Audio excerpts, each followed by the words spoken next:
Bom dia a todos, bom dia a todas. Meu nome é Marcos Rachid, eu sou um dos responsáveis pelo marketing da Sparex Arco. Hoje eu estou aqui com a Roberta Said, engenheira da Sparex Arco, e o Anderson, que trabalha na Grundfos. Daqui a pouco eles vão se apresentar. Eu vou fazer uma rápida introdução e a gente já inicia o treinamento, tá? Então, a gente tem um certificado de participação que a gente emite para vocês em até 7 dias após a finalização desse evento. E ele está atrelado com uma pesquisinha rápida de satisfação. Assim que a gente finaliza o treinamento, a gente pede para que vocês respondam a nossa pesquisa e a gente vai estar emitindo para vocês esse certificado de participação. Roberta, fique à vontade para se apresentar. Anderson. Obrigada, Rachid. Primeiro, bem-vindos, ao nosso webinário. Meu nome é Roberta Said, eu sou engenheira de aplicação aqui na Sparex Arco já há 18 anos e tenho 14 anos de experiência em termodinâmica, sistemas de aquecimento, troca de calor. E hoje temos a participação especial do Anderson Cruz, da Grundfos. Vou pedir para ele se apresentar.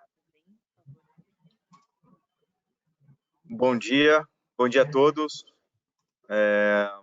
Bom, antes de tudo, eu quero agradecer aí o convite. Obrigado por convidar a Grundfos aqui para participar desse webinar e poder falar aí com o público da Sparex. Ou da Sarco. Sparex Arco, somos somos muitos.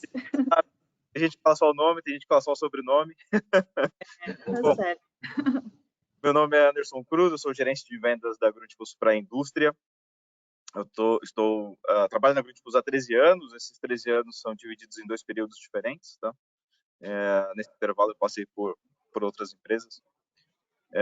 E aí, na soma desse intervalo todo, são 22 anos trabalhando com bombas, sistemas de bombeamento, resolvendo aí a movimentação de líquidos. Legal, obrigada por ter aceitado participar aqui com a gente. Vamos. Muito obrigado, Anderson, Roberto, pela apresentação. Eu vou dar uma rápida introdução sobre esse webinário, como ele vai ser durante essa 1 hora, e falar um pouco sobre o grupo da Sparex Arco, e o Anderson ele vai rapidamente aí também falar sobre a Grundfos para vocês. Então, esse webinar ele tem 1 hora de duração, 50 minutos de apresentação e 10 minutos para as perguntas. O microfone de todo mundo está mutado, então a gente tem um campo do menu aqui do webinário, que é um campo de perguntas. A gente pede para que vocês utilizem esse campo, tem algumas pessoas que já estão utilizando. Já vi aqui a pergunta do engenheiro Sr. Anders, na verdade, do Henriqueta. Ele mandou aqui uma mensagem para a gente. Então, utilizem esse campo e eu vou estar pausando o webinário, vou estar interrompendo a Roberta e o Anderson para estar fazendo a pergunta para eles, tá? Então, essa é a telinha, esse é o campo de perguntas. Isso aí, legal. Então, um pouco dos valores da Sparex Arco. A Sparex Arco, a gente tem 6 valores, Segurança, colaboração, foco no cliente, excelência, respeito e integridade, tá? Então, rapidamente, falando sobre eles. O nosso momento de segurança hoje, eu vou falar sobre o Setembro Amarelo. Então, o Setembro Amarelo, que é uma campanha de conscientização e prevenção ao suicídio. No mês de setembro, no dia 10 de setembro, acontece o Dia Mundial de Prevenção ao Suicídio. Eu não sei se todo mundo conhece a história do porquê que é Setembro Amarelo. Vou contar para vocês rapidamente. Nos Estados Unidos, um adolescente, o Mike, ele era apaixonado por carros antigos e ele tinha um carro da cor amarela, que era a paixão da vida dele. E o Mike, por uma infelicidade da vida, ele acabou tirando a sua própria vida, Ele se suicidou e até hoje não se sabe o motivo. E os pais dele, quando as pessoas foram até o velório, os pais dele deram um cartão com uma mensagem para as pessoas com um lacinho amarelo, Então, as pessoas até hoje, quando vão prestar suas condolências no túmulo do Mike, as pessoas vão com uma faixa de cabelo ou um lacinho no peito da cor amarela. Então, é por isso que o nome dessa campanha é Setembro Amarelo.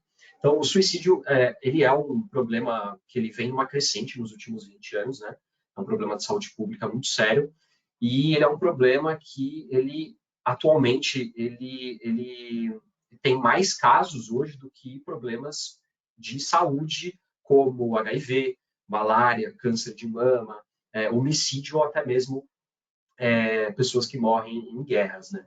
Então, o suicídio ele é uma doença que ela é uma doença silenciosa, né? E isso claro, né? Está muito relacionado com as questões de saúde mental, né? Como depressão, transtornos de humor, questões relacionadas à esquizofrenia e outros problemas. Então, a gente tem 5 dicas aí para as pessoas poderem tratar esse problema de suicídio, caso elas venham a enfrentar ou conheçam alguém, né, que tem esse problema. Então, a primeira questão aí, a primeira dica é ouça com empatia, então sempre esteja disponível para ouvir sem julgamentos, demonstre interesse genuíno nas pessoas, mostre empatia e valide o sentimento dessas pessoas. A segunda dica, né, ofereça suporte emocional, então manifeste preocupação, seja sempre solidário, não minimize os sentimentos das pessoas e mostre que você está ali sempre para apoiar elas, independente do que elas estejam passando. Então, a terceira dica, né, encaminhe para profissionais de saúde especializados, como psicólogos, psiquiatras, e ofereça apoio nessa busca de profissionais e um acompanhamento nesse processo difícil que a pessoa estiver passando. A quarta dica, né, seja paciente, persistente. Então, a pessoa está numa situação de risco, a gente não pode desistir, então a gente tem que continuar demonstrando preocupação, oferecendo apoio e lembrar que cada pessoa tem seu tempo. E é isso. A última dica, imagina. Eram 5. Não, mas sem problema. Acho que tá bem, imagino que esteja bem esclarecido para as pessoas. É importante a gente conversar, escutar e ajudar as pessoas. Então é isso, momento de segurança. Eu vou falar um pouco agora sobre o grupo da Spark Sarco, rapidamente, para a gente poder iniciar o treinamento. Então, a Sarco ela é um grupo global, ela é dividida em 3 segmentos, né? A gente tem um segmento que é dividido em 2, que é o gestão de energia térmica. A gente hoje fala, como Spark Sarco, dentro da Steam Specialty, a gente tem Spark Sarco e a Gestra. A gente tem o Electric Thermal Solutions, que é a Chromalox e a Thermocox, e o último segmento, que é a Watson Marlow, que trabalha aí com bombas peristálticas e outros fluidos. É isso. O próximo slide a gente vai falar um pouco sobre a nossa cobertura global. A gente tem 146 unidades operacionais, em 21 países a gente tem escritórios de vendas e a gente tem presenças diretas aí em 67 países. A gente tem mais de 10 mil funcionários e atualmente a gente tem mais de 2.100 engenheiros de vendas e serviços diretos. A gente tem fábricas, né, 29 unidades fabris em 14 países, né, espalhados aí em quase todos os continentes. Se puder passar o slide, Roberta, eu vou apresentar um pouco no Brasil. No Brasil, a gente está espalhado em vários estados. A gente atende todos os estados com a nossa força de vendas, mas a gente tem escritórios em alguns dos estados do país. E fábricas, a gente tem 2 fábricas. Aqui está uma fábrica só, mas a gente tem uma outra fábrica em Sorocaba, que é a fábrica da Iter Controls, que é uma empresa aí focada em válvulas de controle. E em Cotia, a gente tem a nossa fábrica da Spark Sarco Brasil. A gente tem mix de produtos em todo o loop do vapor e condensado, então a gente tem produtos na parte de geração de vapor, produtos para distribuição e utilização de vapor, e por fim a gente tem a parte de soluções montadas e recuperação de energia. Basicamente isso. Aqui a gente fala, né, que a gente é mais do que fornecedor de produtos. Além de fabricação de produtos, a gente tem treinamentos, a gente tem assistência técnica, auditoria energética e, como vocês podem ver, a gente atua aí com fornecimento de produtos para toda aquela geração, distribuição e retorno de condensado. Um mix bem grande de produtos. A gente hoje é uma empresa focada em sustentabilidade. Aqui estão alguns dos nossos dados principais. A gente, no ano de 2020, a gente conseguiu economizar mais de 18 milhões de toneladas de emissão de CO2, o que equivale, né, à retirada de quase 9 milhões de carros de circulação, ou a plantação aí de mais de 800 milhões de árvores adultas plantadas. Então, a gente tem uma campanha forte, que é o Natural Technology. Então, o vapor ele é produzido pela natureza, né?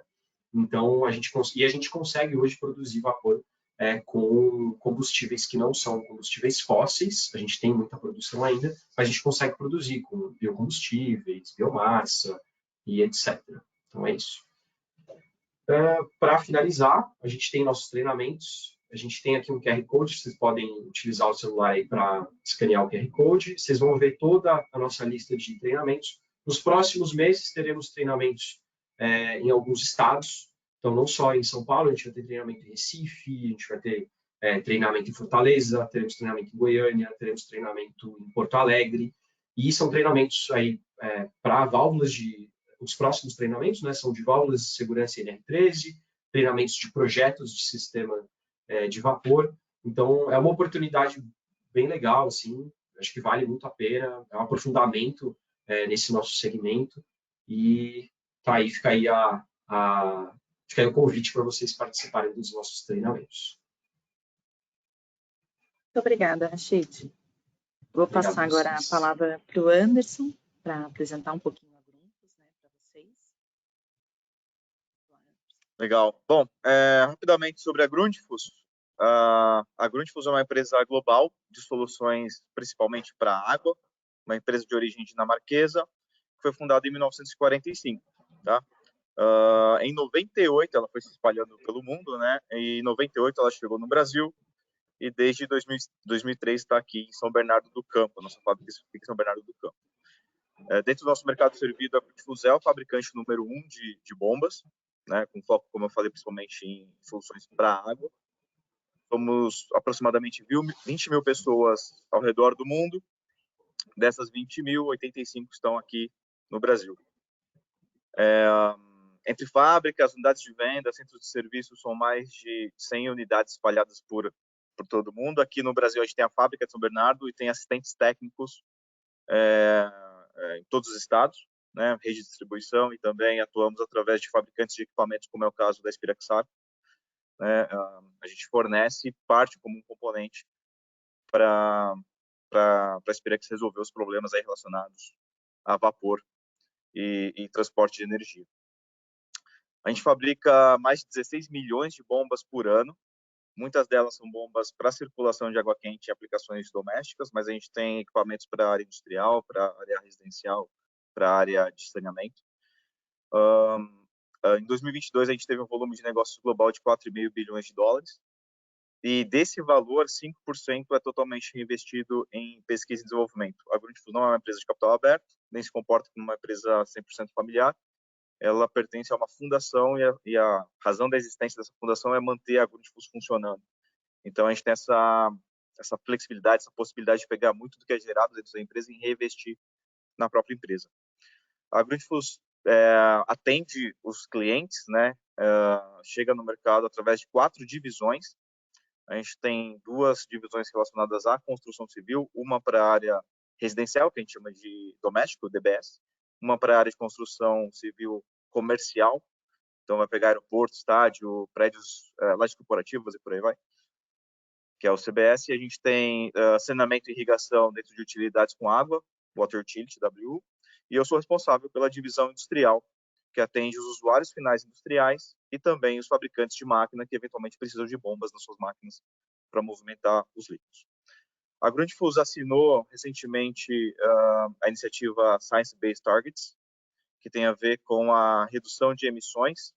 Então, a gente tem metas bastante ambiciosas de redução de emissão. A gente tem até 2030 para reduzir a emissão das nossas plantas em 25%, mas também reduzir a emissão dos nossos clientes em 25% no que diz respeito ao bombeamento. Então, não é só colocar uma série de placas solares ou fazer algum outro tipo de ação nas nossas fábricas, mas também ajudar que os nossos clientes reduzam as suas emissões de carbono. E até 2050 a gente chegar a uma pegada neutra, tanto nas nossas fábricas como também nos nossos clientes. Isso passa por equipamentos cada vez mais eficientes e cada vez mais inteligentes. E é algo que a gente vai falar com cada vez mais frequência quando se fala em Grundfos. Legal. Como fornecedor, para quem ainda não ouviu falar de nós, ou já ouviu falar de nós como fornecedor de bombas, né? A bomba é uma pontinha do iceberg do que a gente é capaz de fornecer. A gente é mais conhecido pelas bombas verticais CR, verticais inline. São usadas muitas vezes em alimentação de caldeira, pressurização comercial e por aí vai. Mas somos também prestadores de serviços no que diz respeito às bombas. Fornecemos uma série de equipamentos para a área de tratamento de água. Muitas vezes a gente tem que tratar a água das caldeiras que vai depois ser convertida em vapor, né? Então, sistema de desinfecção, bombas dosadoras, skids de dosagem. Temos também estações elevatórias de efluentes, sistemas de gestão de pressão. Nós temos nossos próprios motores, até 30 cavalos. As bombas são fornecidas com os motores agrúntifos. Esses motores podem ou não ser acoplados a inversores de frequência já de fábrica. A gente tem a nossa própria linha também de inversores de frequência para o atendimento dos nossos clientes, sensores e soluções turnkey. Então, temos uma série de possibilidades quando diz respeito à movimentação, transferência, circulação de água e outros líquidos também. Legal. Obrigada, Anderson. É importante ressaltar, né, que a Spirax Sarco busca também fornecedores que tenham os mesmos valores de excelência, de qualidade. Então, por isso que trabalhamos em conjunto, né, Anderson, para trazer e entregar uma solução sustentável para os nossos clientes e que tragam ganhos, né, de energia, questão de sustentabilidade, emissão de carbono, tenha performance, né, da mesma forma. Então, começando aí nosso webinário, né, hoje o nosso foco é como propiciar a economia de energia nesses sistemas de bombeamento. Então, quem já assistiu outros webinários, né, que a gente já fez aqui, falamos muito em sistema de aquecimento, como ter performance num sistema de aquecimento, como dimensionar, quais as boas práticas. E dentro desses temas a gente fala sobre consumo de água, vazão de água. Mas como que eu sei qual é a vazão de água? Como que eu garanto aquela vazão? Como que eu garanto que o meu processo vai ter exatamente o consumo de água que precisa, né? A demanda que precisa. Então, o responsável, né, para que seja entregue água para o processo é a bomba. Então, dentro do nosso sistema de aquecimento, precisamos de um fluxo de água. E esse fluxo é propiciado pela bomba. Então, a bomba é parte fundamental, né, desse processo para garantir os dados, né, de operação, para que a gente possa dimensionar o sistema mais adequado possível e mais otimizado em função do consumo. Então, queria até perguntar aqui para o Anderson, né, como é que funciona mesmo a bomba?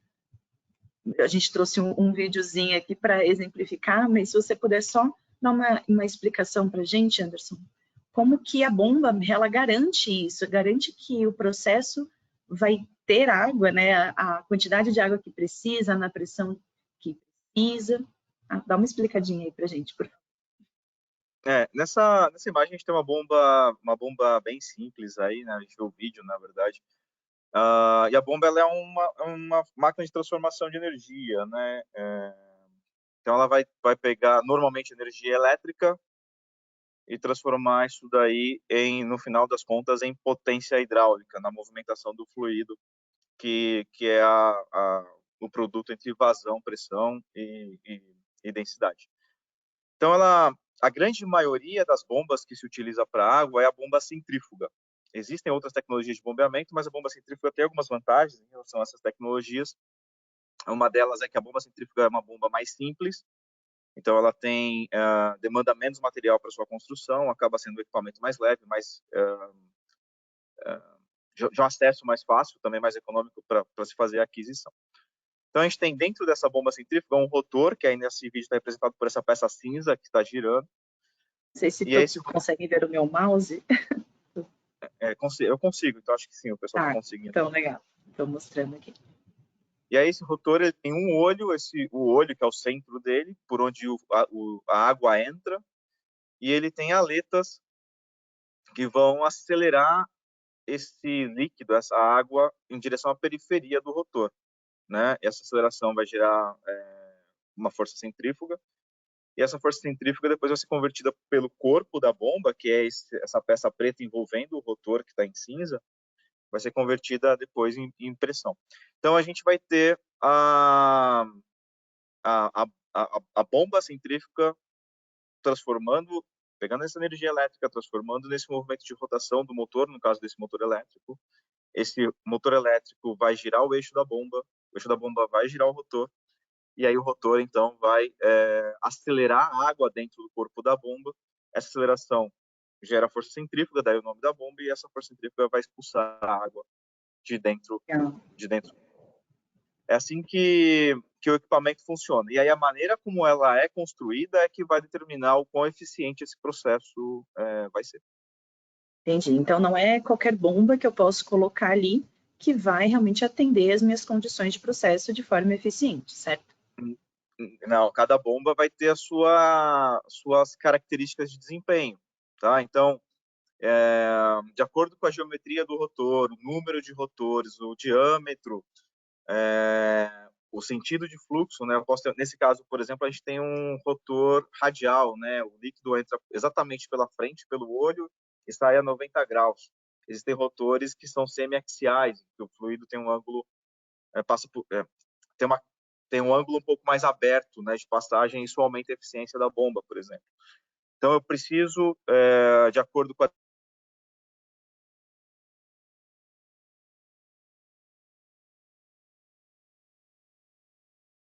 Só Anderson, sua voz sumiu. Para mim travou também. Travou também? Eu não estou ouvindo nem vendo ele. Acho que o som. Agora voltou. Agora voltou. Eu travei? Travou, Você deu uma voltou. travadinha. Se vocês não se importarem, talvez se a gente tirasse a câmera, ficasse melhor para a gente poder apresentar, pode ser? Ótimo, Tá, vamos fechar. Legal. Até qual parte vocês me ouviram aí? Você estava falando que dependendo aí do diâmetro, né, do rotor, do tipo de eixo que a gente tem, né, pode mudar aí algumas características para atendimento de processo. Isso. Então a gente vai ter o principal fator aí para dimensionamento de toda a bomba vai ser sempre de sistemas, né, vai ser sempre a vazão. A vazão vai ser dada aí pela transferência de carga térmica no sistema e tal. E aí eu vou selecionar essa bomba de acordo com essa vazão que o meu sistema demanda. Então, se eu precisar de uma bomba com uma vazão maior, normalmente essa bomba vai ser maior do que uma bomba usada num circuito pequeno, num chiller pequeno, num boiler pequeno, né? Poderia ser um chiller também, claro. Mas a bomba ela vai ser dimensionada como função da vazão da minha instalação. Legal. Então, falando, né, nisso, né, então quais seriam as variáveis que vão influenciar no consumo energético de uma bomba? Não só no dimensionamento, né, diretamente, mas também se a bomba precisar entregar mais, ela teoricamente consome mais energia, né? Então, será que é só ver vazão? O que mais que eu preciso me preocupar na instalação para dimensionar a bomba corretamente e ela consuma a energia, apenas a energia necessária para aquele processo em si, né? Sim. Bom, são várias variáveis. O primeiro aspecto que a gente está analisando, inclusive olhando o slide aí, é como é que é a instalação, certo? Legal. Que é um dos fatores. Depois a gente vai poder falar também sobre a bomba em si. Mas a bomba, ela tem, antes de mais nada, entregar uma determinada vazão, que é o ponto principal em relação à instalação, e aí eu preciso entender como a instalação está montada. A gente tem a questão dos acessórios, né, das singularidades do sistema. Então, por exemplo, nesse desenho a gente tem algumas válvulas instaladas, a gente tem uma válvula de retenção, a gente pode encontrar curvas também, e esses componentes geram perda de carga. A gente tem também os desníveis, as elevações que precisam ser vencidas pela bomba. Então, eu estou pegando uma determinada massa de líquido e movimentando e fazendo com que essa massa ganhe altura, né, ou vença a gravidade. Então, eu preciso garantir que a bomba tenha condições de movimentar essa quantidade de líquido, vencendo a gravidade contra a qual ela está trabalhando. Um outro fator importante é o diâmetro da tubulação. A gente tem o líquido, a água passando por dentro da tubulação, e a gente pode imaginar a tubulação como se fosse uma rodovia, né? Quando eu tenho poucos carros passando por essa rodovia, o fluxo é livre. A gente consegue desenvolver uma boa velocidade sem se preocupar tanto com condicionamento. Agora, quando eu tenho muitos carros numa rodovia, eu acabo tendo cada carro dentro dessa rodovia influenciando como outro carro se comporta. E isso faz com que, no final das contas, o tráfego seja mais lento, até podendo chegar Entendi. no limite de uma parada de um tráfego. E a tubulação, e a água passando por dentro dessa tubulação, fazendo aí um paralelo, quase que se comporta dessa maneira também. Então, quando eu trabalho com tubulações com diâmetros muito pequenos para a vazão que eu estou utilizando, eu acabo tendo uma perda de carga gerada por essa tubulação muito grande. Isso vai fazer com que eu tenha de usar uma bomba maior e consumir mais energia para movimentar a vazão que eu preciso.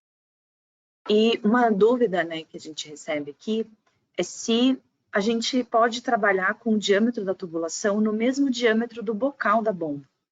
Então, é uma boa prática fazer isso ou tem uma outra forma de saber qual que é o diâmetro, o melhor diâmetro recomendado para aquela determinada vazão?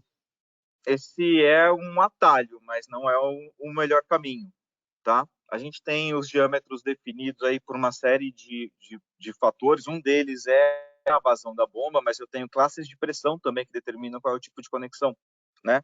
Uhum. Das bombas. Então, é muito comum que se tenha de utilizar reduções e aí se aplicar tubulações com diâmetro maior do que o próprio diâmetro da bomba para reduzir exatamente o tamanho do equipamento. Então, a tubulação, o cálculo da tubulação vem antes do cálculo da bomba, Uhum. né? O cálculo dessa instalação que eu estou vendo aí, ela tem de vir antes da bomba. Então, Tá. eu sei qual é a vazão que eu preciso no meu sistema e eu vou calcular essa tubulação para saber qual é a perda de carga que eu tenho, que vai me dar a altura manométrica que eu preciso da bomba. Então, Se eu utilizar, por exemplo, o anel, pode né, continuar. do cliente, se o anel do cliente tiver subdimensionado, por mais que não tenha nada a ver com o nosso sistema, mas eu vou ter que superdimensionar a bomba para dar conta desse anel, certo? Para conseguir vencer essas perdas. Exatamente, exatamente. Então, a gente já tem, por exemplo, um anel de circulação de água quente dimensionado e está com um diâmetro de tubulação pequeno para a vazão ideal de trabalho. E a gente tem, no próprio site da Grundfos, talvez a Inspirex também tenha esse tipo de material, a gente tem aí relações de vazão e diâmetro ideal de tubulação que a gente pode compartilhar com o pessoal.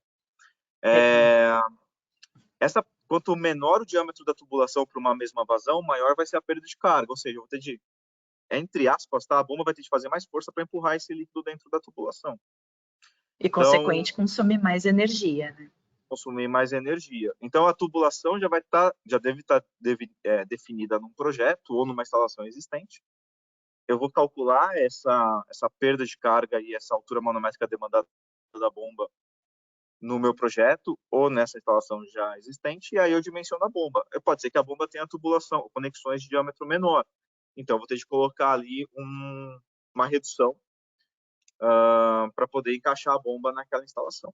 E aí, aproveitando o gancho, só uma dica em relação a instalações, a redução do lado da sucção da bomba deve ser sempre excêntrica, tá? Sempre excêntrica e com a parte, com a excentricidade voltada para baixo, para o lado para onde a gravidade puxa, para evitar a formação de bolhas de gás que fiquem eventualmente presas dentro da tubulação, tá? Essas bolhas de Então, gás o serão prejudiciais ao excêntrica, né, seria a base reta e a redução a Isso. partir da superfície de cima, certo? A base reta ficaria em cima, a linha reta da redução Em ficaria em cima. cima e a parte excêntrica ficaria embaixo. Ah, legal. É sempre bom Então, desenhar para entender. eu não sei se eu consigo, acho que eu não consigo desenhar aqui, mas Deixa eu ver se eu consigo. acho que eu não, Vamos lá. Então, seria a base reta por cima e e essa a a redução parte por baixo. isso. Tá quase bom, viu, Roberta? Mas é isso aí Tá mesmo. quase? Legal. Acho que deu para captar a ideia aí, para a gente evitar esse tipo Uhum. de situação. Outra coisa interessante nesse desenho que a gente está vendo aí, Roberto, é que essa é uma instalação aberta, né? Então eu tenho. Tem mais itens aí para a gente mencionar antes da gente ir para tipo de. Tem mais itens. O material da tubulação também influencia. Tem uma questão, obviamente, de compatibilidade, de temperatura, mas tem uma questão de rugosidade, tá? Então, se eu estou utilizando uma tubulação de aço, normalmente eu vou ter mais rugosidade interna do que numa tubulação de aço inox ou numa tubulação de plástico, né? De um polietileno ou de um PVC. né? Então, a rugosidade influencia. E aí eu preciso tomar cuidado também com a pressão nos vasos. Nesse exemplo que a gente está tendo aí, eu tenho um reservatório aberto de onde a bomba está puxando, né, de onde está vindo a água que está sendo bombeada, e do lado do bombeamento, eu tenho ali um reservatório fechado que está pressurizado a 3 quilos. Então, esse reservatório fechado, pressurizado a 3 quilos, ele em si representa uma perda de carga que a bomba tem de vencer. Então, a bomba tende, além de vencer as perdas de carga e também as elevações e a instalação em si, eu preciso vencer também os 3 quilos de pressão que eu tenho, a descarga da bomba. Normalmente, quando eu estou trabalhando com água, a gente pode converter isso diretamente para mais 30 metros de coluna, além das perdas de carga da tubulação. Um outro ponto que eu acabei passando direto quando a gente estava falando de elevação, Roberto, é em relação aos níveis dos tanques, né, dos reservatórios. Então, a gente vê aí que da sucção, a bomba está numa situação que a gente chama de afogada. É o termo comum que a gente usa aí, popular. Então, a bomba nós estamos ganhando esses 4 metros aí do fundo do tanque, mais os 2 metros de nível que existem dentro do reservatório, estou totalizando 6 metros. Se esse nível se manter estável em 6 metros, eu vou ter continuamente 6 metros de altura positiva na entrada da bomba. Mas pode ser que esse reservatório varie em termos de nível, né? Então, eu vou ter entre 4 e 6 metros na sucção. E do outro lado, eu tenho ali 50 metros de desnível do lado direito, né, na descarga, mas depois eu ganho 7 descendo até o vaso pressurizado. E a bomba ela vai precisar vencer esses 50 metros. Por mais que eu tenha ali depois uma queda, uma descendente, né, uma parte da tubulação descendente em 7 metros depois na descarga, a bomba tem os 50 metros para depois a gravidade de ajudar a gente com esses 7 metros. Então, eu preciso considerar os 50 metros na minha conta como desnível a ser vencido. Tá? Legal.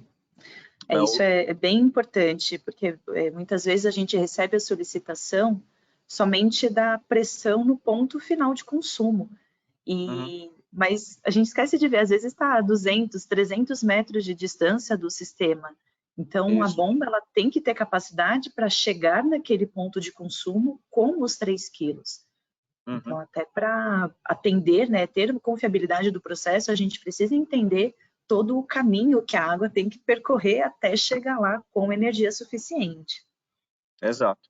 Então, eu teria que levar em consideração todo o comprimento da tubulação, independente do sentido e direção dessa tubulação, para calcular a perda de carga dessa tubulação, aí levando em consideração qual é o material, qual é o diâmetro, que é o que a gente já falou um pouquinho.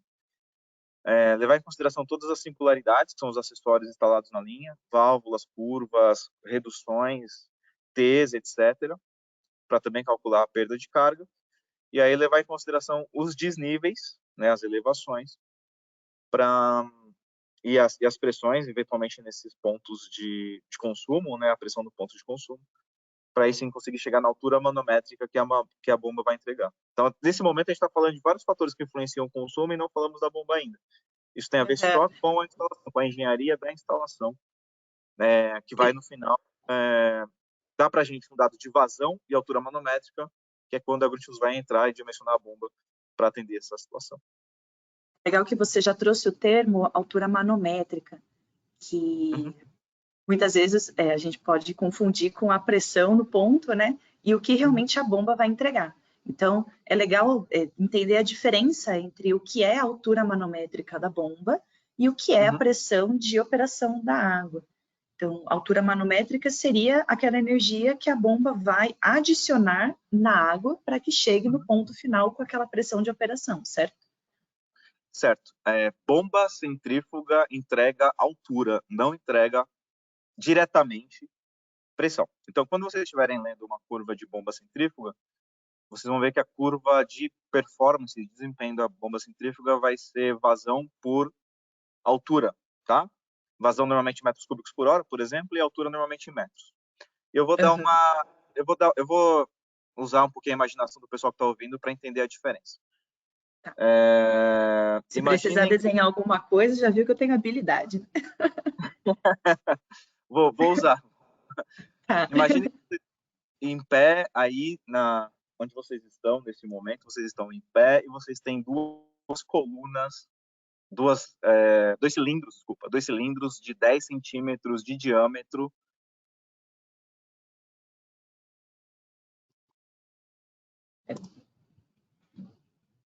Como que eu apago? Vou apagar tudo.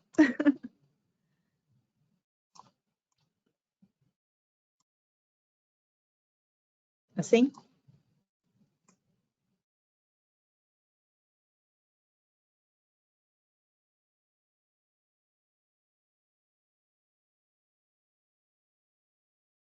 Anderson, seu áudio sumiu para mim.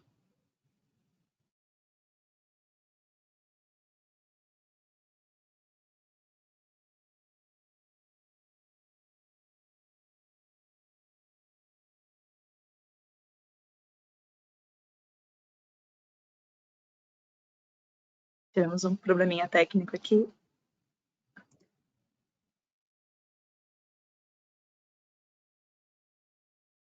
Então, muito maior do que Anderson, seu áudio tinha sumido. Se voltar lá na base de 10... Ah, tá. Bom, Desculpa. vamos lá. Não, desculpa, gente, que eu acho que estava flutuando um pouco a internet aqui na grande. Mas eu estava falando sobre os cilindros têm uma base de 10 e eles têm 1 metro de altura, tá? Tá acompanhando? Tá ouvindo? Uhum. Tô ouvindo, Tá, tô ouvindo. tá? Então, um cilindro vai ser feito de isopor e o outro cilindro vai ser feito de chumbo. E um cilindro está sobre o pé esquerdo, de isopor, e o outro cilindro, o de chumbo, está sobre o pé direito. Então, eu entendo que a gente vai concordar que o pé direito, que está embaixo do cilindro de chumbo, está sentindo uma pressão muito maior sobre ele, né? Você está sentindo uma pressão muito maior no pé direito, que está sob o cilindro de chumbo, do que o pé esquerdo, que está sob o cilindro de isopor. Então, embora os dois cilindros tenham a mesma altura, a pressão é diferente. E a diferença é dada pela densidade de cada um dos fluidos, tá? Então, a pressão, a relação entre a altura e a pressão é dada pela densidade. A bomba centrífuga vai entregar altura. Então, independente se eu estou trabalhando com fluido muito denso ou pouco denso, a altura manométrica da bomba vai ser a mesma. Ok? Ah, entendi. Ok. Não quer dizer a pressão, né? Ela está entregando elevação. Ela está entregando elevação, está entregando altura. E aí, para eu ler, quando eu faço a leitura de pressão que essa bomba está dando, para eu saber qual é a altura que ela está entregando, eu preciso usar a densidade do fluido para fazer a conversão. E a gente sabe que vapor, né, que a água variando a temperatura, a gente tem densidades diferentes. Então, a gente vai ler pressões diferentes entregando a mesma altura com a bomba, tá? Eu estou falando especificamente então, da aqui densidade. A temperatura da água também vai influenciar no dimensionamento da bomba, ou não? Vai. Influencia relativamente pouco no que diz respeito à densidade, que não varia tanto, tá? Até enquanto normalmente ela está em estado líquido a pressão atmosférica, mas influencia. Por exemplo, esse reservatório fechado a 3 kg de pressão, que está no final do nosso desenho aí, eu teria que transformar esses 3 kg de pressão em altura para poder calcular a minha bomba. E isso teria a ver com a densidade do líquido que eu estou bombeando, para poder vencer essa pressão aí. Entendi. Entendeu? Legal. Quando a gente está calculando uma caldeira, a caldeira a gente tem uma determinada pressão de trabalho em bar, né? O quilos por centímetro quadrado também. Eu transformo isso pela densidade da água no abastecimento. Eu estou trabalhando com água aí a mais de 100 graus, eu vou estar com uma densidade diferente da água a 5 graus. Preciso levar isso em consideração para poder dimensionar a altura manométrica da minha bomba. Uhum. Tá? Entendi. Muito bom. E uma outra coisa que eu queria falar sobre esse desenho, acho para a gente finalizar, poder avançar, desculpa, você que está entendendo isso daqui. Não, isso é muito importante, porque em campo são as maiores dificuldades que a gente acaba enfrentando também. Né? Legal. Esse circuito é um circuito aberto, tá? Então a gente vê que eu estou puxando de um reservatório e mandando para outro. Em sistemas de aquecimento, normalmente eu tenho sistemas fechados, né? Muitas vezes. Eu tenho uma circulação da água que vai passar por um trocador de calor em que eu vou entregar calor, depois eu vou retirar calor de um outro ponto para fazer essa energia fluir dentro da empresa, dentro do meu processo e tal. Então, a bomba vai estar montada num sistema fechado. O sistema fechado é quando a bomba está circulando dentro da mesma tubulação, aquele mesmo volume de água. Às vezes tem um pouquinho de água sendo reposta por make-up, porque a gente tem perdas, né? É Isso, como se Roberto, aqui perfeito. fosse fechado. Isso. Isso. Nesse tipo de instalação, o que eu preciso ganhar de elevação a jusante da bomba, eu ganho na montante, né? O que eu preciso vencer num sentido, eu ganho no outro sentido. Então, nesse tipo de situação, eu não tenho uma elevação a vencer, tá? Porque o que a gravidade me atrapalha de um lado, ela me ajuda do outro. Aqui nesse tipo, que é um caso de um anel, né, de circulação que a gente já mencionou aqui hoje. Então, nesse tipo de instalação, eu devo levar em consideração as perdas de carga, mas as elevações se anulam. Então, basicamente, o que eu preciso vencer é perda de carga na angulação, nas singularidades, né? Nesse tipo de instalação. Tá bom? Legal, muito, muito É importante importante. mencionar. Então, Anderson, Roberto, a gente tem uma pergunta aqui do Ricardo. Não sei se vocês querem responder já ou querem esperar mais um pouquinho. Não, manda aí a pergunta. Aí? Tá. O Ricardo pergunta o seguinte, na verdade ele começa falando, em caldeiras, deve ter muita atenção em NPSH. E aí ele faz a pergunta dele, né? A temperatura do condensado influencia na segurança da bomba, entre parênteses, cavitação? E continua a pergunta, né? E na sequência, na segurança da caldeira? Legal. Bom, Ricardo, obrigado por estar prestigiando a gente. O Ricardo é um consultor nessa área, lá de Santa Catarina, um grande parceiro nosso também. O NPSH é super importante.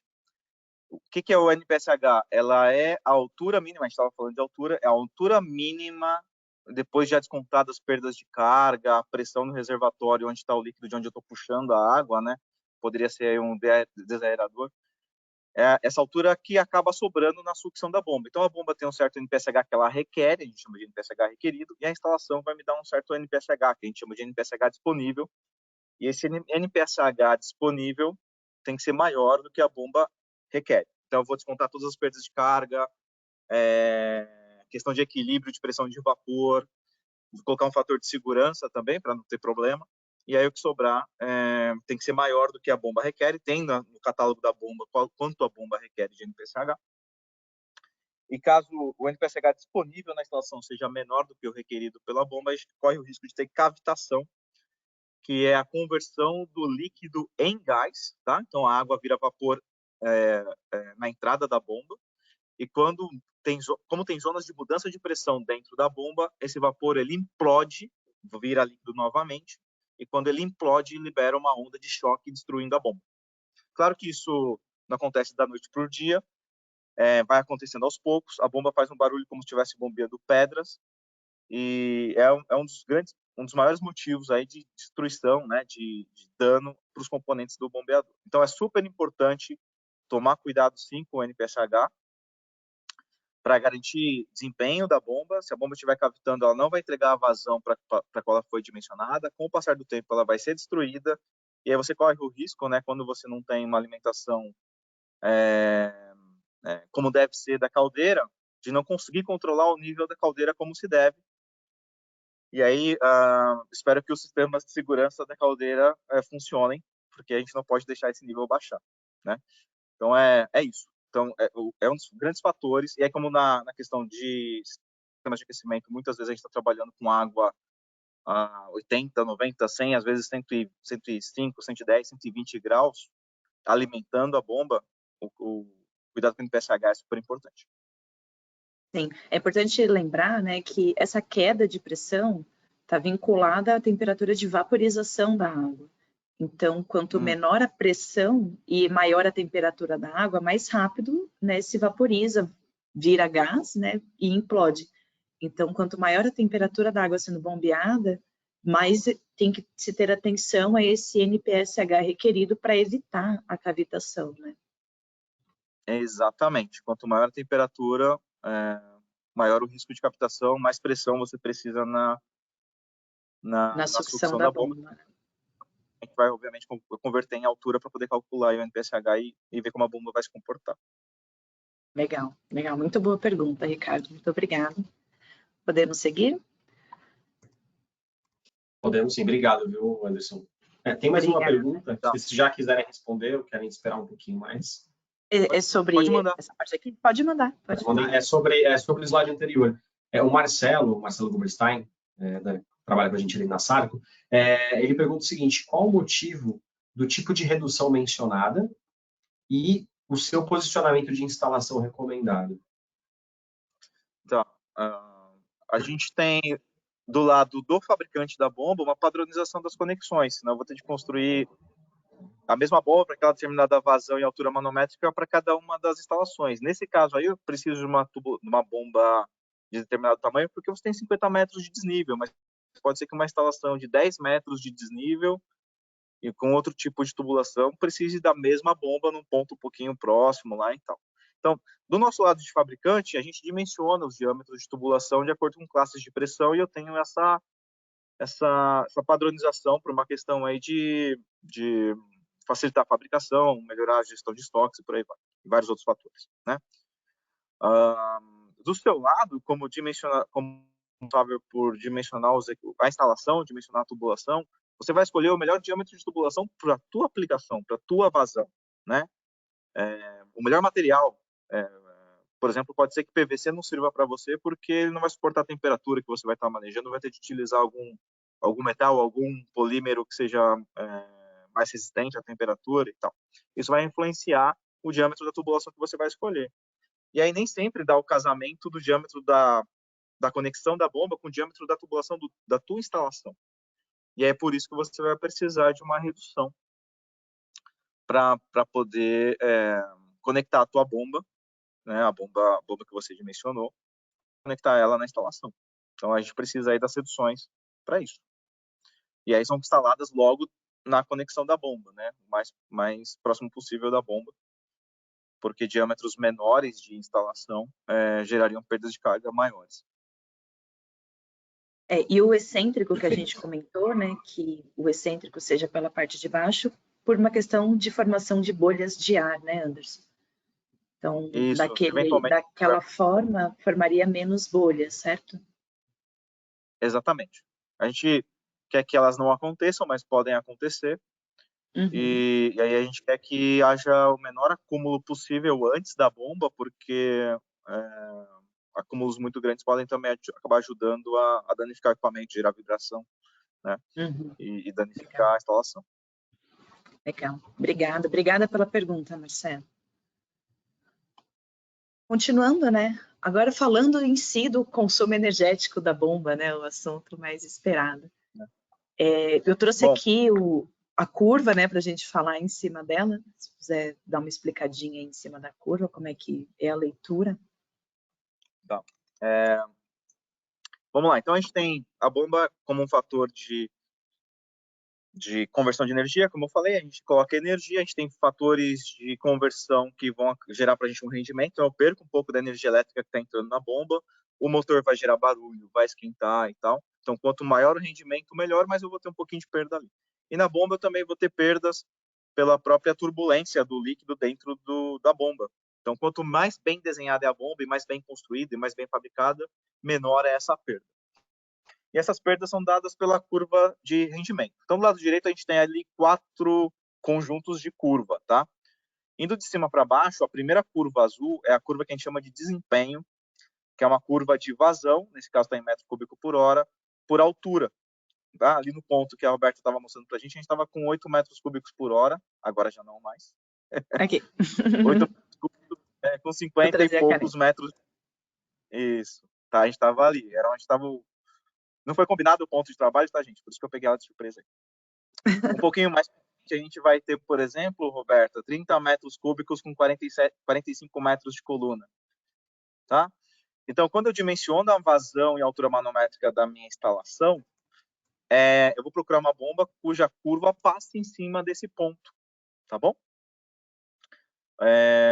Ou se eu tiver vários pontos de trabalho, porque eu tenho variação da carga no meu sistema, uma bomba cuja curva trabalhe o mais próximo possível aí de todos os pontos que eu tenho de carga, pontos mínimos e máximos de carga da minha instalação. Aí eu tenho umas curvas embaixo. Essas curvas são as curvas de eficiência, e a leitura é do lado direito, no caso da curva da Grundfos, tá? Então, a curva mais escura é a curva do bombeador, de eficiência só da parte hidráulica, e a curva mais fina é do bombeador, e a curva mais grossa é a curva do conjunto motobomba. Então, se a gente pegar ali no ponto de 30 metros cúbicos, que a Roberta já desenhou a linha para a gente, exatamente nesse ponto, e ler do lado direito, eu vou ver uma eficiência aí do conjunto de mais ou menos 62%, pode ser? 61, 62% de rendimento. Então, quer dizer que de 100% da energia elétrica que está entrando na bomba, 60% está virando bombeamento, 40% está virando perdas de rendimento. Para uma bomba relativamente pequena, é um bom rendimento, tá? A gente tem equipamentos... exatamente.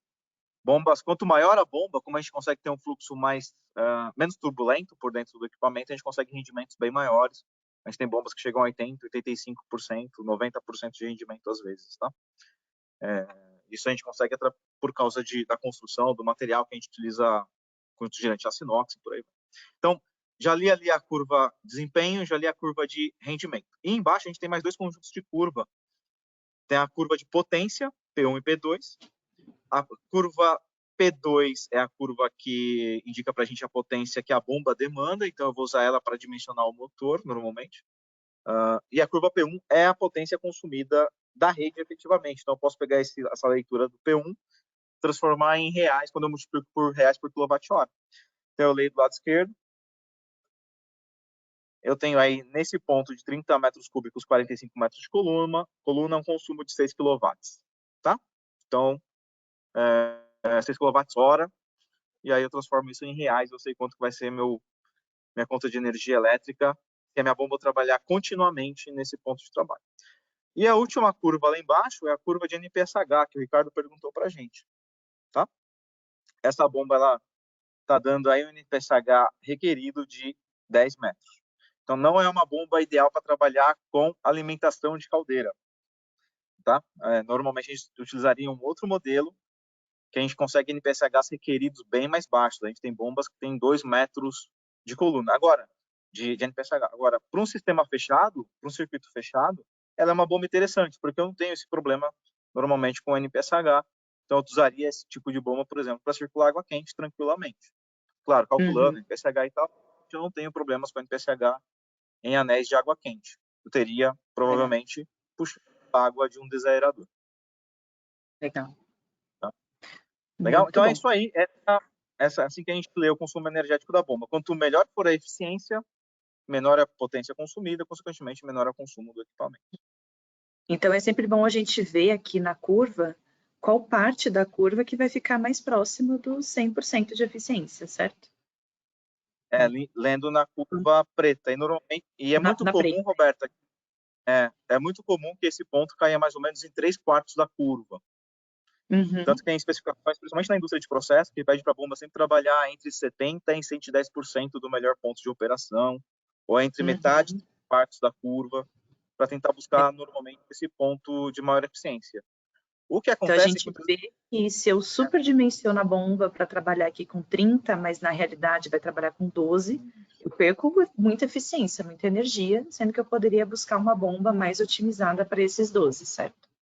Exatamente. Então, o que acontece na vida real, quando a gente tem variação a gente tem um sobredimensionamento da bomba já no projeto, e aí depois a gente tem variação de carga do sistema. Então, acontece que eu dimensiono a bomba para 30, ela vai trabalhar com 12, como você falou, e isso vai fazer com que eu trabalhe com menos eficiência. Entendi. Se eu só ficar fechando válvulas, né, para ajustar essa altura, né? Então, é assim que na maioria das vezes a gente faz o ajuste e tá ok. Agora, a gente pode fazer com que a bomba se adapte a esse tipo de situação utilizando inversores de frequência, porque aí eu mudo a rotação da bomba, a mudança de rotação da bomba altera isso. Se quiser colocar o slide inteiro já aí... Legal, vou pôr. Isso. O exemplo a gente deixa para depois, vamos falar primeiro? Vamos direto por exemplo, que eu acho que fica mais gráfico isso aí. Então, a gente tinha falado sobre uma bomba de 30 metros cúbicos, que seria o ponto de dimensionamento. Nessa nossa curva que está aí no canto inferior direito, seria esse ponto cinza, né? Agora, eu tenho essa situação na máxima demanda da minha carga. Pode ser que eu tenha uma situação, a gente falou aí no exemplo anterior de 12 metros cúbicos, vamos imaginar que seja esse ponto verde aí, 12 metros cúbicos, tá?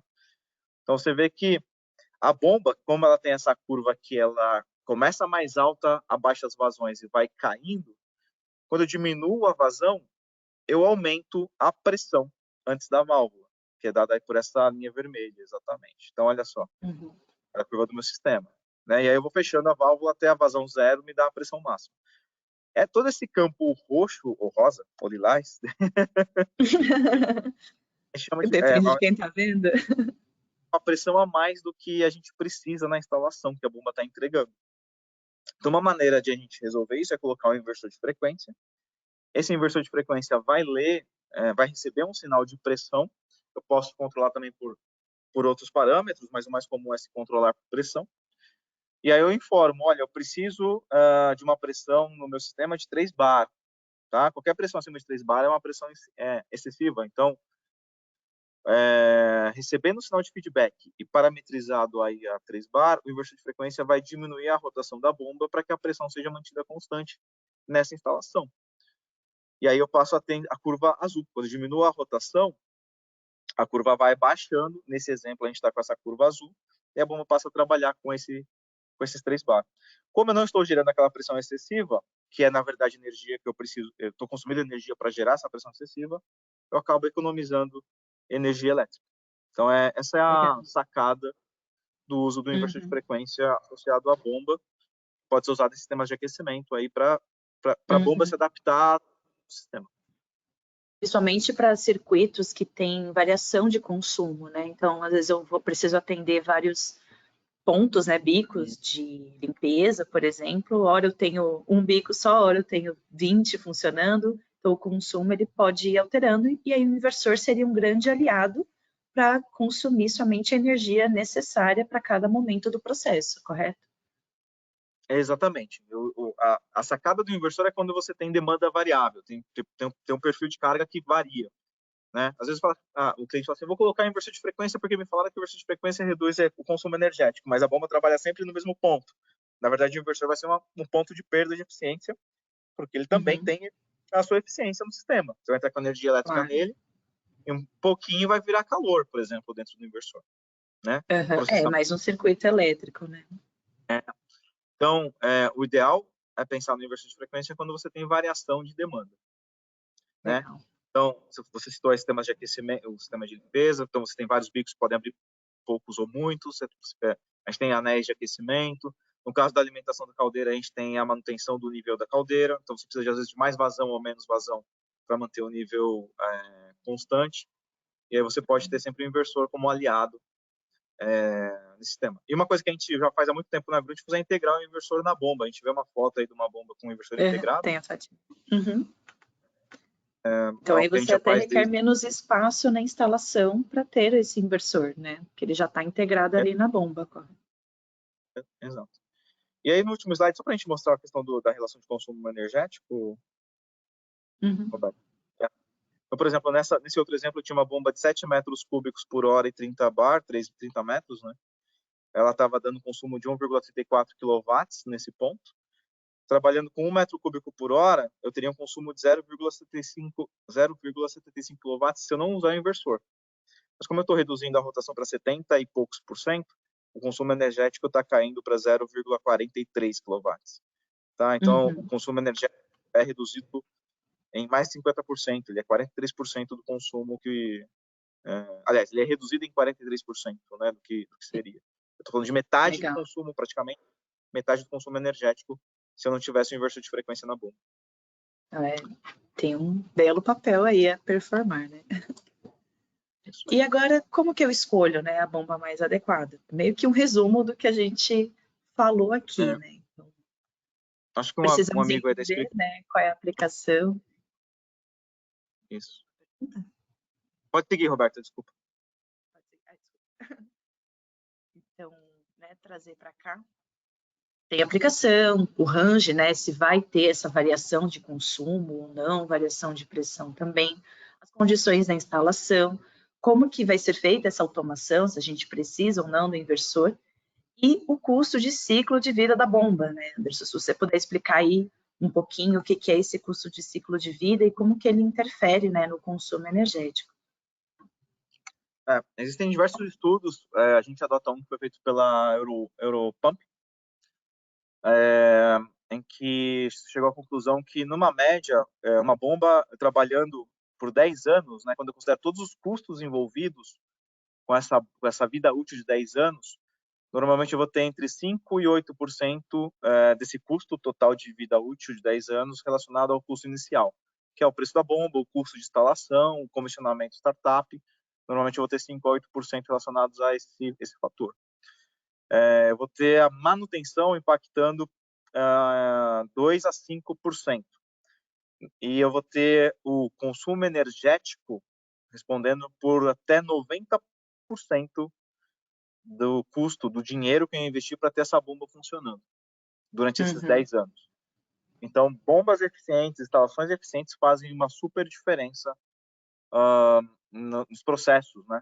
Em relação ao quanto me custa movimentar a água no sistema, tá?